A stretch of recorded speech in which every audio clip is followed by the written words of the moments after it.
Vamos ouvir agora a advogada popular Laisa Queiroz, do coletivo Margarida Alves. Vou falar aqui mesmo, estava difícil sair. Gente, boa tarde. Eu me chamo Laisa Queiroz, sou do coletivo Margarida Alves, de assessoria popular, uma das organizações, né, que está participando, né, da construção do encontro. Eu queria começar saudando, né, as pessoas que estão aqui, as deputadas presentes, e principalmente as comunidades tradicionais que estão aqui representadas, assim, por todas as pessoas. Eu acho que esse encontro, ele já foi falado aqui por muitas pessoas, ele tem um simbolismo muito grande para as lutas, assim. Ele demonstra uma força grande de articulação coletiva, feita entre instituições, organizações de sociedade civil, povos e comunidades tradicionais, universidades, mandatos parlamentares, uma articulação que tem um propósito de fortalecer a luta das comunidades tradicionais e dos povos e comunidades tradicionais pelo exercício dos seus direitos. Não há nada que foi colocado que não as denúncias que foram colocadas que não tratam de violações de direitos humanos. O que está sendo reivindicado aqui são direitos que têm sido violados sistematicamente pelo Estado de Minas Gerais e historicamente pelo Estado de Minas Gerais. E aí, nesse sentido, eu queria pontuar essa discussão, né, que envolve a resolução da SEMAD-CEDES, né, a resolução 01. Tem um ano, né, que nós estamos denunciando essa resolução. Tem um ano que nós estamos apontando que essa resolução ela fere um princípio básico. Qual que é o princípio básico? A Convenção 69 da OIT fala que os povos e comunidades tradicionais têm que ser consultados sempre que uma medida administrativa ou legislativa possa atingi-los.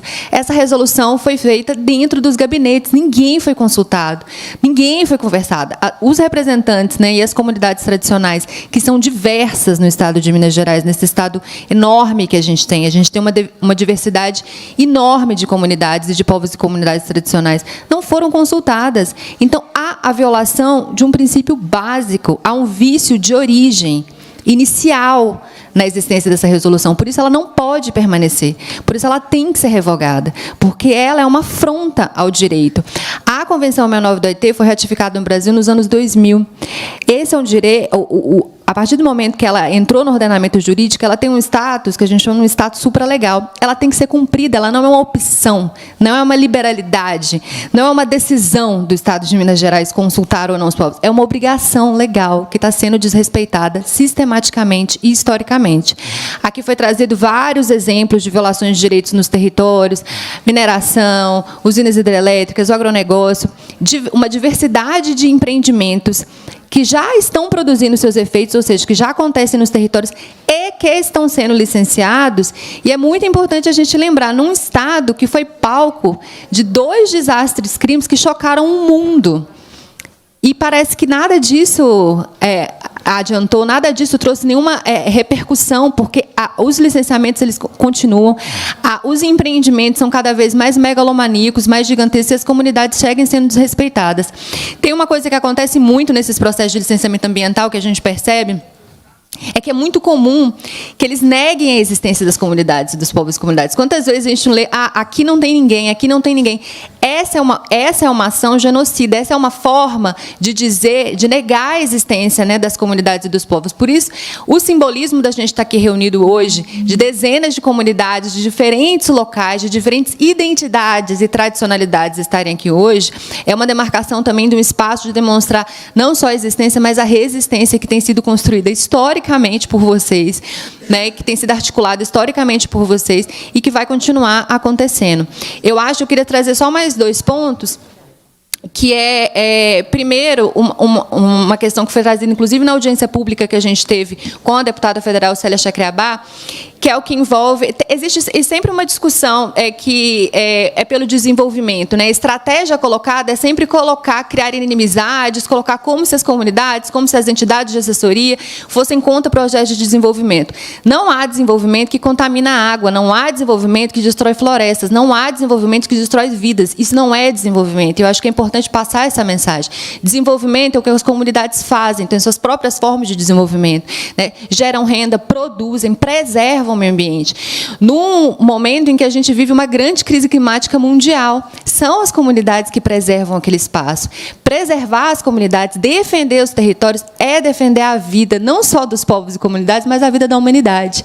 Então, a nossa luta é muito legítima, a nossa luta é muito importante e ela é muito emergente. E ela é uma luta disse no início, né, da fala, que não é nada mais além do que exigir o cumprimento de direitos constitucionais, direitos estaduais. A gente tem legislação estadual, né, de povos e comunidades tradicionais no Estado de Minas, né? A regularização dos territórios é uma obrigação legal do Estado.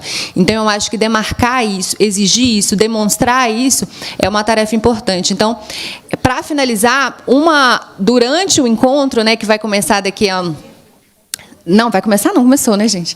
Durante o encontro que acabou de começar e que vai durar 3 dias, a gente também vai ter a oportunidade de lançar uma pesquisa que o Coletivo Margarida Alves fez, que estuda o acesso à internet de povos e comunidades tradicionais, comunidades rurais no estado de Minas Gerais. Um diagnóstico que demonstra como que a exclusão digital também promove um processo de exclusão de direitos. Quem não lembra no período da pandemia, onde você só acessava auxílio emergencial por meio de um celular? Agora, quantos povos e comunidades não têm acesso à internet, não têm acesso ao aparelho? Então, assim, o Estado não cumpre as determinações legais, não garante política pública e cria políticas que seguem ciclos de violações, né?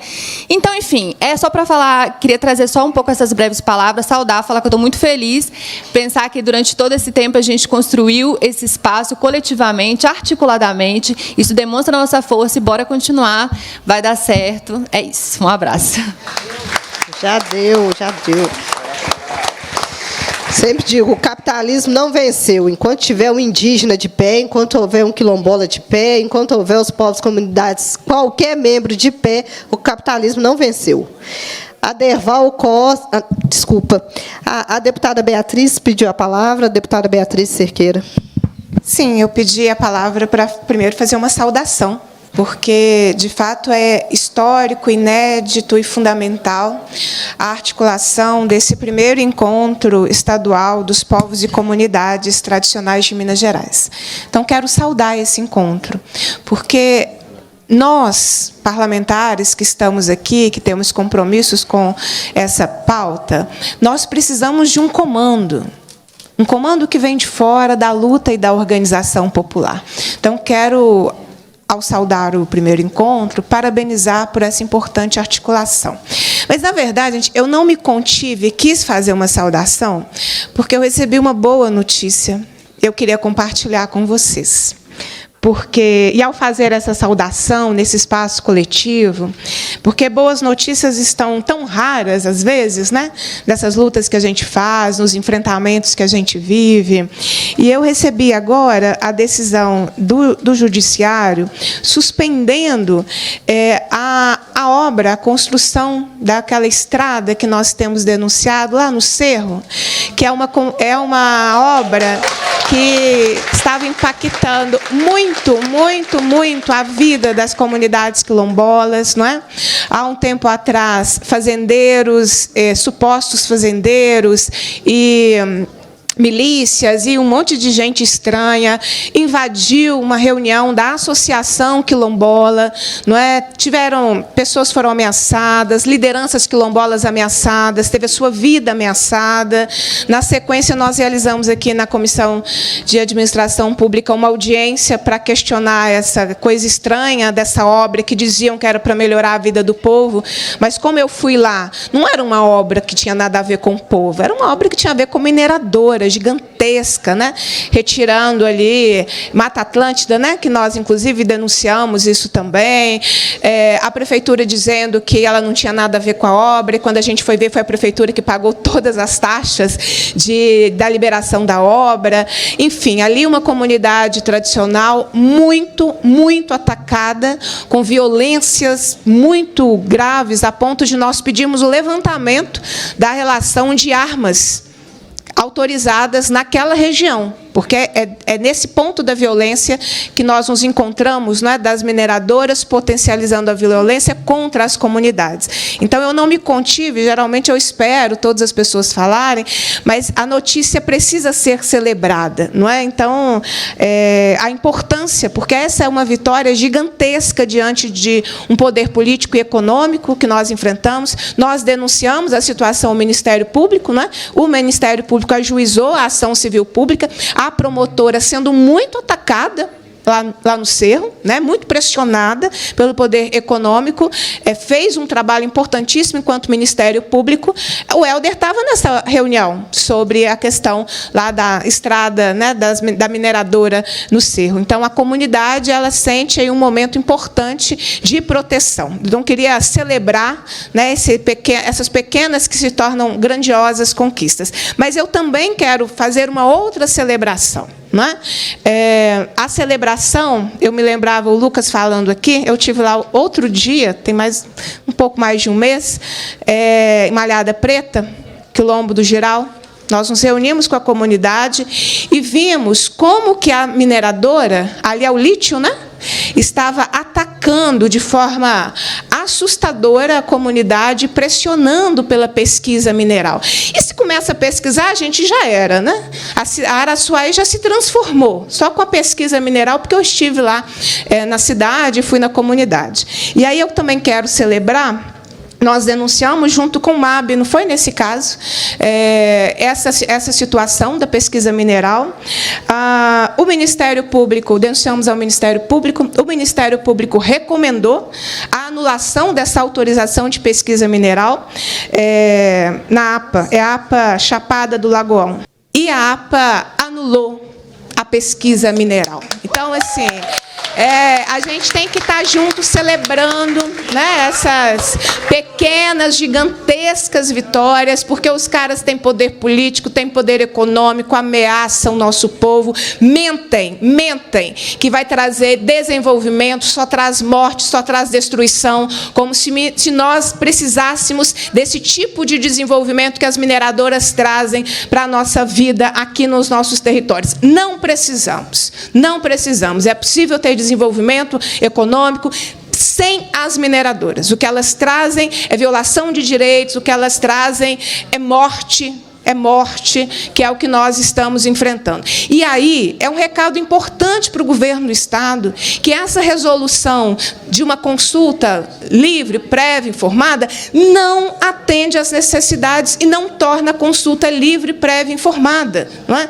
Então, é um apelo para que as secretarias envolvidas repensem. Aqui na Assembleia, foi o que a deputada Andréia de Jesus trazia as informações, nós apresentamos o projeto de resolução 173 de 2022 para revogar a resolução conjunta da SEMAD, SEDESE. Eu e a deputada Andréia de Jesus somos autoras desse projeto de resolução. Esse projeto de resolução já foi aprovado na Comissão de Constituição e Justiça, já foi aprovado na Comissão de Direitos Humanos, não foi isso? Direitos Humanos, e está pronto para votação em plenário. Então, celebrar também, porque não está pronto para o plenário, porque também não é fácil avançar com proposições legislativas que enfrentem o poder político e econômico das mineradoras. E, nesse caso, também ter avançado esse projeto de resolução para revogar esta resolução SEMAD, SEDESE, que não nos representa, que não representa as necessidades dos povos e comunidades tradicionais, acho que foi um importante balanço. É muito raro eu conseguir fazer uma fala de saudação que seja uma fala de celebração. Então, para fechar essa semana, quero celebrar tudo isso para a gente seguir na luta pelo tempo que for necessário. Um forte abraço e contem com o nosso trabalho parlamentar. Parabéns. É muito raro. Deixe fluir a esperança, porque na lembrança vamos resgatar. Guardada bem na memória, nossa história vai continuar. Traga a bandeira de luta, deixa a bandeira passar. Essa é a nossa conduta, vamos se unir pra mudar. Traga a bandeira de luta, deixa a bandeira passar. Essa é a nossa conduta, vamos se unir pra mudar. Bate fundo na bandeira, bate fundo da mudança chegou. É na roça, na cidade, na sociedade do trabalhador. Traga a bandeira de luta, deixa a bandeira passar.